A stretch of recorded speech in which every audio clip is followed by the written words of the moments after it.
Shalom, this is Yoseph coming to you from Israel.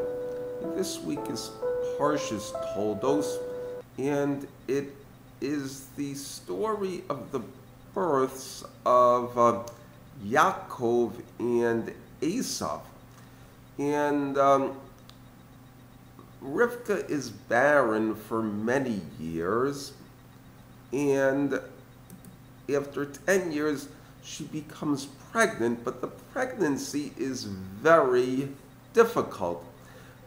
She's bearing twins, and they are constantly jostling within her. And she doesn't know what the situation is. She becomes fearful that she is going to miscarriage, so she goes to seek the word of Hashem. There's various explanations for that term. Doresh Davar Hashem, I think, is the exact term, something like it. And some commentaries say it means that she davened, she prayed with all her heart. Another one is that she went to seek a reason why this was happening to her, because her pregnancy should be reckoned as a miracle after having waited 10 years, and then for it to not come to term seems to be foolish, and God does not perform a miracle for nothing.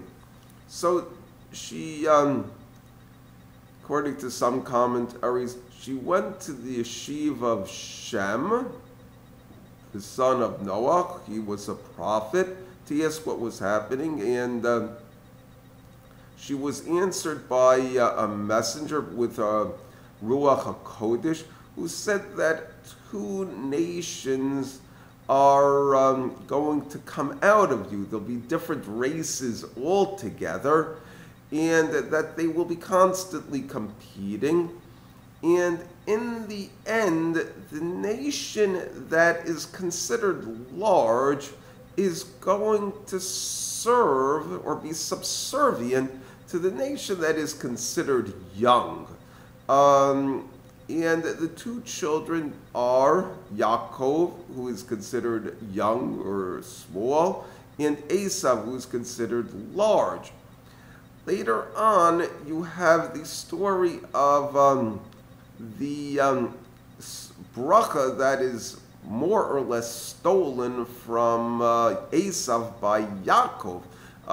Essentially, Yitzchak, their father, he believes he's on his deathbed, and he wants to make his what his will is for the family after him. And part of that is to, shall we say, anoint Esav to be the leader of the family, that he will be the king and the high priest of a nation of priests. And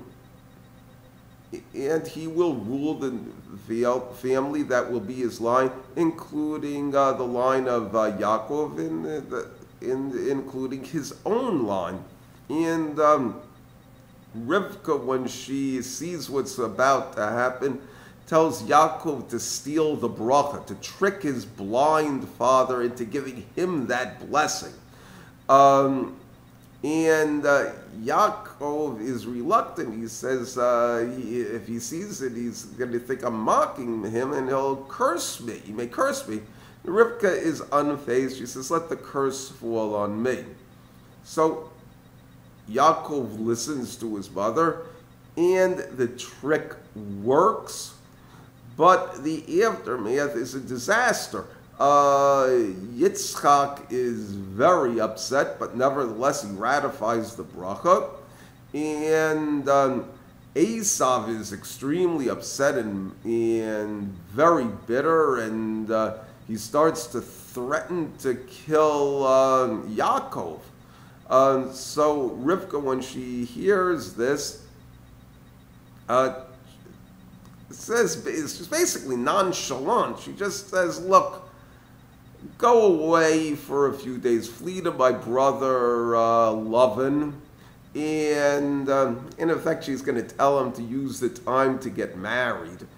And she says then something that seems to be very peculiar. She says, Esav's going to come down in a few days, a short time, and I'll give you a call and you'll come back.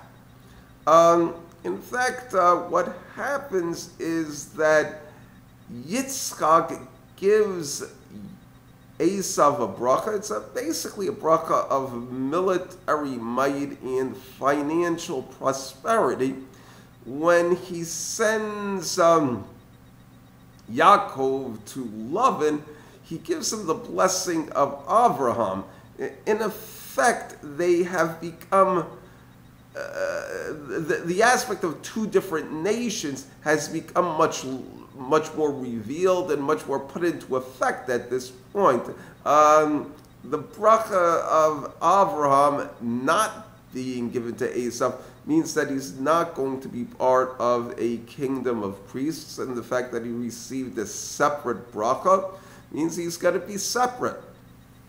And true to the word of Rivka, Yaakov comes back. He's extremely nervous and apprehensive about facing Esav, but he does make an initiative. Esav receives him warmly, and not only that, but he basically says to him subtly, the blessings, the birthright, all of that, it's yours. I'm not really interested in it. Okay? What we see from this is aspects of prophecy and Ruach HaKodesh and searching for the word of Hashem. For Rivka, she knew how things were going to turn out.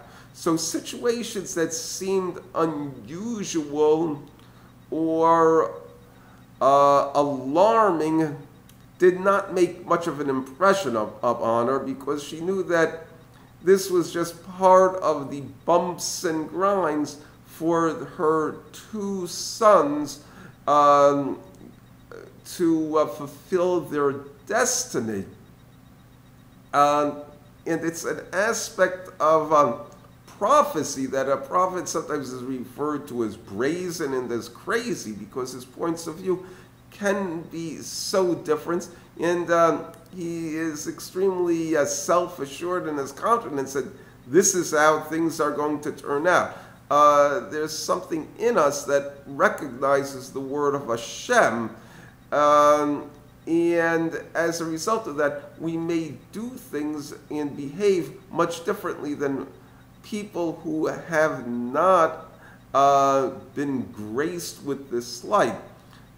In the end, a person comes to the conclusion of David HaMelech, where he talks about in Psalm 119, he says that for every struggle, I have seen a purpose.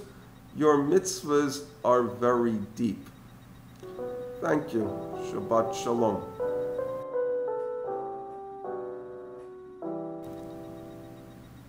Mizmor L'David Havu LAdonai b'nei Elim Havu LAdonai kavod va'oz Havu LAdonai kavod shemo Hishtakavu LAdonai b'hadras kodesh Kol Adonai al hamayim il hakavod Yerim Adonai al mayim rabim Kol Adonai Ba'ak Koach Kol Adonai Behadar Kol Adonai Shover Arazim Vayishabir Adonai Es Arze HaLevanon Vayarkiden Kamo Egel Levan Vesirion Kamo Ven Re'emim Kol Adonai Choses Lavoseish